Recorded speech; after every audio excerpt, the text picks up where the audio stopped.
Good morning, Malta and Gozo, and welcome to another episode of Lovin Daily. I'm Julian. Joining me today is Yannick Parch.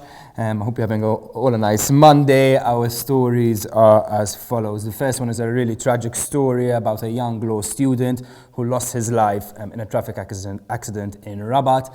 Our second story has got to do with Bernard Grech, the PN leader, weighing in on cannabis reform.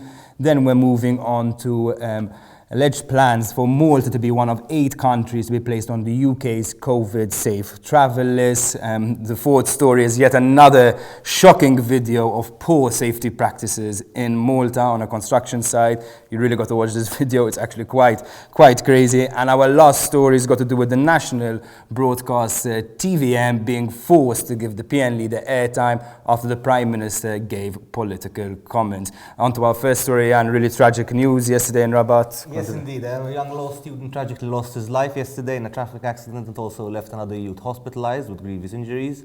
19-year-old Julian Spiteri was yesterday identified as the youth who died in a car crash after he lost control of his car on the Rabat road close to Aya.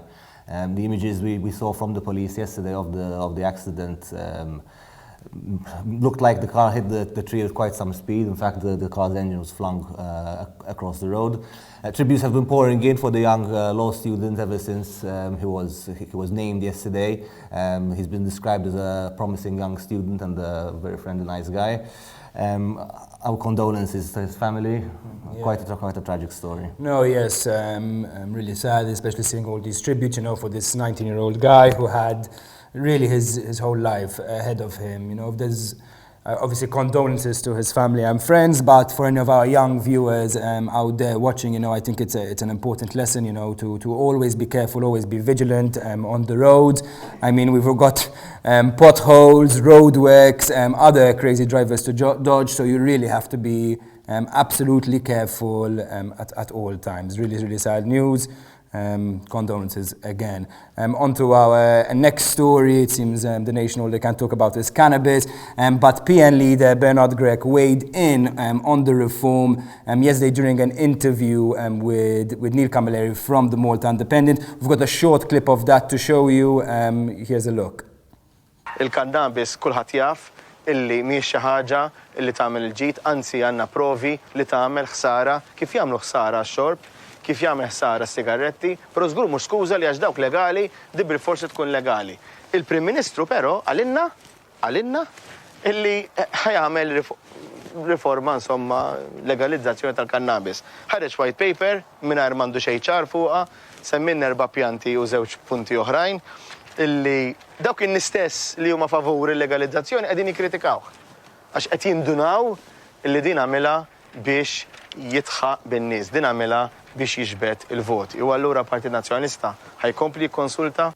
Okay, so if you had a look at that, for those of you maybe who don't speak Maltese, essentially what the PN leader was saying, that while he's in favor of a proposal to decriminalize cannabis use, he says it's super important to keep in mind the harmful aspects of the substance. So for those of you who don't know, the government recently introduced quite a few reforms, which include households being able to grow up to 4 plants each, depending on some restrictions, decriminalizing possession, and even setting up a cannabis-based authority. Now, obviously, a lot of people see this as the first steps towards legalization, but Bernard Grech is still insistent that, we have to speak to experts and see more studies before we actually make a decision. Unfortunately, the government has been studying this for quite a long time, and we've been waiting for this reform. And even though this reform doesn't actually go as far enough as people who are pro-legalization would like, I think Bernard Grech needs to stop being sort of so coy about it, right? The party, once again, is lagging behind on yet another liberal policy, and it's really important that the PN actually starts gaining some votes, particularly young voters. Ironically, Bernard Grech spoke about, removing veteran MPs voluntarily to make room for fresh faces, but I guess it sometimes seems that he's still part of that older mentality of the PN. I don't know what you think about it. It's not clear to me what we hope to learn more about cannabis, to be honest. We've been having this debate for quite a while now. It's something that's been around with us for many years. So at this point, I think it's just a matter of taking a decision and owning it. Yeah, that's exactly it.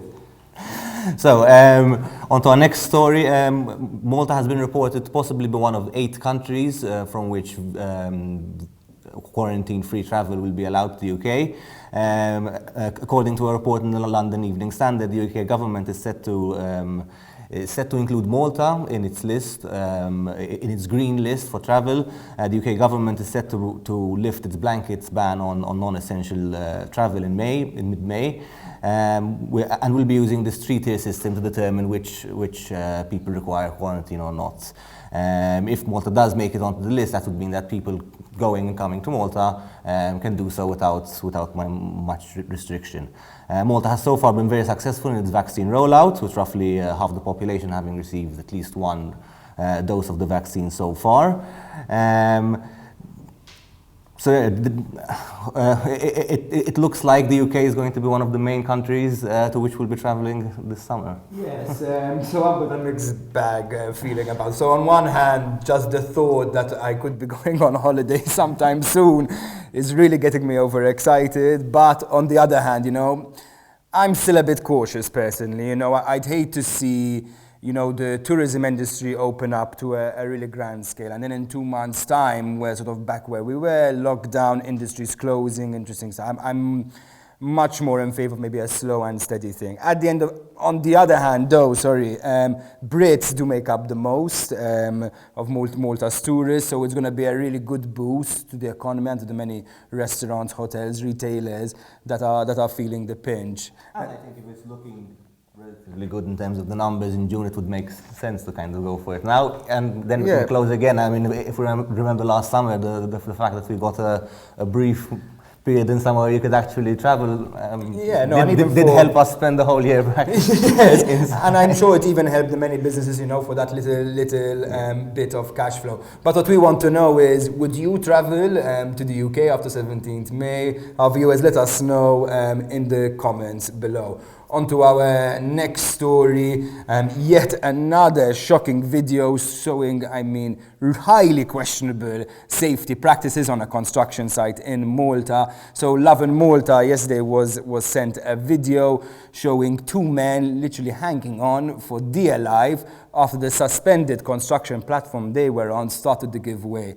If you just look at the video, you're seeing one man literally holding onto a rope, keeping the entire structure up while one man is hoisted up, then the other one is hoisted up, scrambling for dear life because, all it needed to do was just one small thing to go wrong and these men would have perished, and then of course the nation would all be crying about yet another tragedy.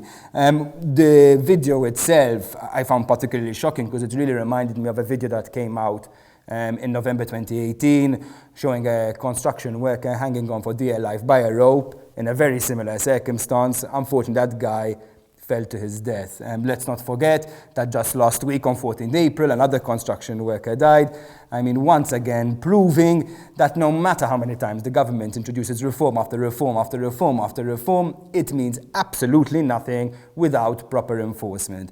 Whenever are these going to stop? Are we just going to cry, whenever somebody dies and then do nothing about it? Enforcement departments remain poorly resourced, and to be honest, it's starting to make me question whether the government is doing that intentionally or not. I don't know what you think about it.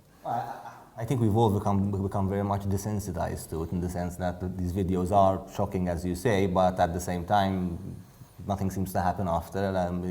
It appears that there isn't the motivation for there to be proper enforcement at these construction sites.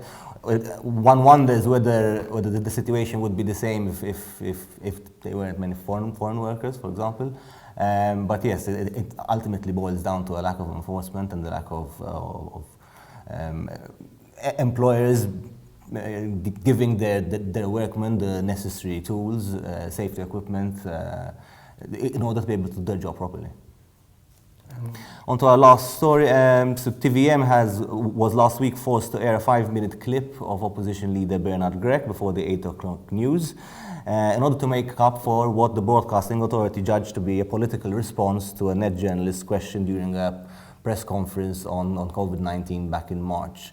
The journalist asked Robert Abela about statements he had made previously that Malta's recovery would be well underway by March, which, as we know, it was not. And the Prime Minister's response was judged to have been overly political in this case. Yeah, no, okay, so I understand sort of the complaint really, but I just have a degree of sympathy for the Prime Minister.